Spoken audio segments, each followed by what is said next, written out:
If you are thinking about buying a home in Salem, Oregon, or anywhere in the surrounding areas, you're going to want to stay tuned until the very end. You are not going to want to miss anything today. I'm going to share some mistakes that I have seen buyers make over the years. If you're new here, welcome. My name's Mariah. I've been a real estate agent since 2015. My husband Spencer and I are a top producing husband and wife real estate team in the area. And if you are thinking about moving to the area or even just buying or selling real estate in the Willamette Valley, we'd love to work with you. The first step is going to be shoot me an email and we can get a Zoom call or a phone call on the schedule. So reach out anytime. I'll put my email address in the description below. Guys, mistake number one is not putting personal property in writing. I'll explain what I mean by that, but expecting the seller to leave it because they verbally said they would. Let's just say the seller tells us verbally that they are planning on leaving the fridge or the washer and dryer or the stove, anything that is not attached, like anything that is like that, that's considered personal property, not real property. Let's just say they tell you verbally that they're planning on leaving those things in the home.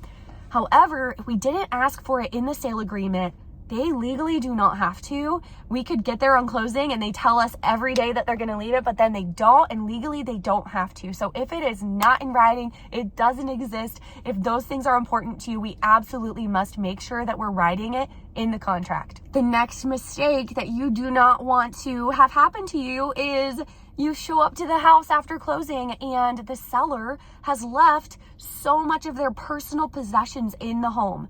Now, if we get to the home before closing and we do what's called a final walkthrough, which I would highly advise doing, we got to ask for that though. I would advise it. I would for sure advise it. But if we do not do a final walkthrough, say we get to the home and we do our final walkthrough a few days before closing or so, usually when that's when they would happen.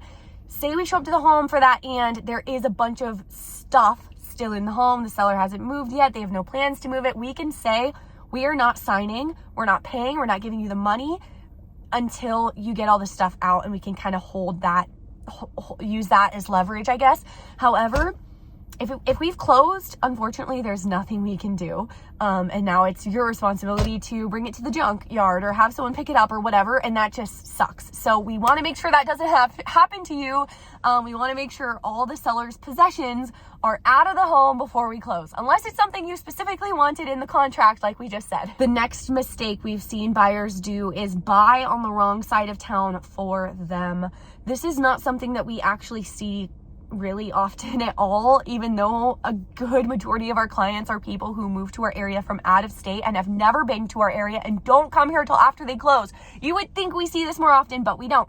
And a big reason is because, well, one, our buyers watch our YouTube videos and we go pretty in depth on what to expect. We have videos where we drive through different sides of town, different neighborhoods. We talk about what to expect on different sides of town. So really you go into this with like a good chunk of knowledge about what to expect. But then also, when we do a consultation call with you, we're going to be able to answer any questions you have about different sides of town. We're really going to be able to make sure that you have a good understanding of what to expect without actually coming here first as possible. So that's something we really want to avoid. But what my biggest piece of advice is to know what you're looking for. If you send us a property and there is high crime rating, for example, we can tell you. And then of course it's up to you to decide if you still want to go forward and see it. We have buyers who don't care about that. Where they're moving from, it's worse. Where they're moving from, the lowest crime rating area is better than our worst crime rating area. Did I say that right? Like where they're moving from, they make any crime area here look good, not bad. I do not consider Salem a high crime area. I've lived here my entire life. I've lived on 3 different sides of town. I've lived in the highest crime rating area and I've always felt safe, but that's just my personal opinion. I can't talk about what's safe and what's not.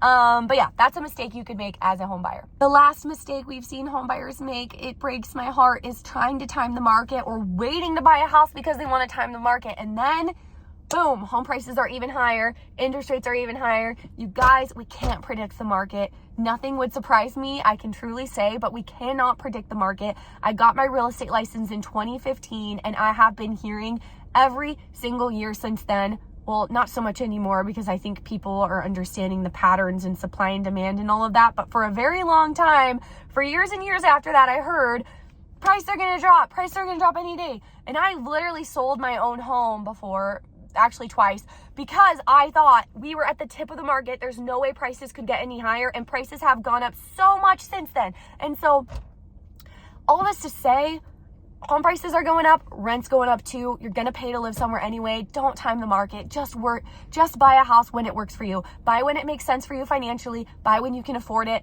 Buy what you can afford. Yes, of course. Don't buy what you can afford, but don't wait to try to get the best deal of your life. Like, I don't think it works that way, but that's just my personal opinion. Anyway, thank you guys for watching. Hit the thumbs up button if you grab value from this video. Also, don't forget to head over to my channel. I have a handful of playlists I think you would grab value from, and I'll see you guys next time.